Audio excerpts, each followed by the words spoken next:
Bizda oilaviy yangi trend.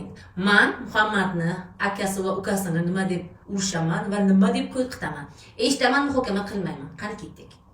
Birinchisi iflos. Iflos deymanmi? Обязательно. Vijdon chirisin. Buni aytaman. Kuchuk. Dedimga uzataman. Dedimga beraveraman. 2 marta mashina ham keladi. Dedim mashina. Yanachi? Keyin vijdoning chirisin, iflos kuchuk. Uydan ket. Bibing uylariga ket. Yashamabsa bilan. Yuzingga nima siqay? Qaysini? Yosh qo'licha olib tasha. Yo'q, chuqurcha qilasiz. Aytma. Nima?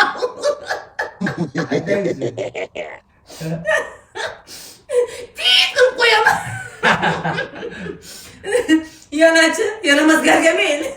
Gargamel yaramas. Keyin, nima sekishlar bilmaysiz lekin. Niye bir şey sökülüş qanaqa bo'ladi? Araslarda. Tamommi? Demak, men yaxshi ona ekanim. Sizlarni haqoratli, yomon so'zlar bilan so'kmayganim. Yana bitta savol. Eng ko'p kimni urishaman? Sani, akangni, ukangni. Akamni. Sho'xjaxonnimi?